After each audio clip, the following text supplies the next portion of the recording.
वह व्यक्ति समूह का एक सुंदर, धनी, योग्य और दबंग अध्यक्ष है। वह समूह का सबसे युवा सीईओ भी है। वह एक अत्यंत आत्ममुग्ध एकल कुत्ता भी है। उसने न केवल 30 वर्षों तक अपनी पवित्रता बनाए रखी है, बल्कि कभी किसी महिला को अपने ऊपर हावी नहीं होने दिया। लेकिन केवल एक अपवाद है, वह है किम मिसो, जिसके पास प्रतिभा, बुद्धि, रूप और सुंदरता है। वह 9 वर्षों से वह कदम से कदम मिलाकर उनकी ओर चला गया। अमीर महिलाओं ने जब यह देखा तो तुरंत अपने शरीर को झटक लिया, लेकिन यिंगुन ने उन्हें सीधे बाईपास कर दिया। अमीर महिलाएं बहुत हैरान थी। उन्होंने उसे शीशे के पास जाते और उसकी बेमिसाल खूबसूरती को ध्यान से निहारते देखा। इस समय सचिव जिन पीछे से आए, लेकिन इससे पहले कि वह कुछ बोल पाते, उन्हें यिंगजुन ने रोक दिया और सचिव जिन से पूछा। ऐसे आत्म में यिंगजुन इस नृत्य कार्यक्रम में सचिव जिन के प्रदर्शन से बहुत संतुष्ट थे, इसलिए उन्होंने सचिव जिन से पूछा कि उन्हें क्या इनाम चाहिए। हालांकि सचिव जिन के कुछ कहने से पहले यिंगजुन ने उन्हें बीच में रोक दिया। यह सुनने के बाद यिंगजुन ने हैरान चेहरे से सचिव जिन को देखा और पूछा कि सचिव जिन इतने अचानक क्यों आ गए। सचिव जिन ने केवल व्यक्तिगत कारण बताए और उनके पास कहने के लिए कुछ नहीं था।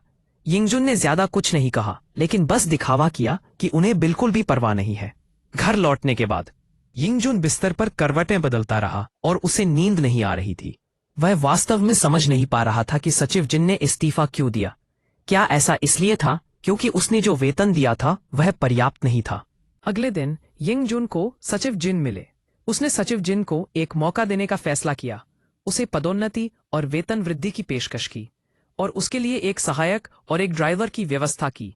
उसे एक कार और एक घर खरीदा और उसके सभी ऋणों का भुगतान करने में उसकी मदद की। लेकिन एकमात्र शर्त यह थी कि उसे रहना था और काम करना जारी रखना था। हालांकि सचिव जिन ने फिर भी चतुराई से मना करना चुना। उस दिन यिंगजुन कंपनी में जल्दी आ गया और जब उसने देखा कि सचिव जिन की सीट खाली थी और एक त्यागपत्र छोड़ा गया था, तो उसके दिल में थोड़ी हिचकिचाहट महसूस हुई।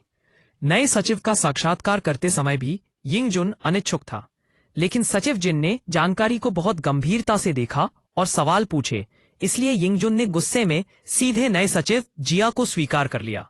शाम को यिंगजुन अपनी प्रेमिका शियाओलन को डेट कर रहा था, लेकिन वह अनुपस्थित था और हमेशा अपनी प्रेमिका से सचिव जिन के बारे में बात करता था। थोड़ी देर बाद यिंगजुन वास्तव में अपनी प्रेमिका को पीछे छोड़कर चला गया, जैसे कि उसे कुछ महत्वपूर्ण काम करना हो। यिंगजुन को एक सुपरकार मासेराटी में तेजी से आगे बढ़ते देखा गया और कुछ ही मिनटों में वह सचिव जिन के दरवाजे पर पहुंचा और सचिव जिन को बात करने के लिए नीचे बुलाया। यह सुनकर सचिव जिन एक पल के लिए स्तब्ध रह गए।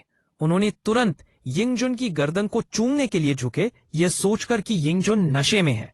सचिव जिन ने जो कहा उसे देखकर यिंगजुन को पहले जाना पड़ा। जैसे ही यिंगजुन चला गया, उसकी प्रेमिका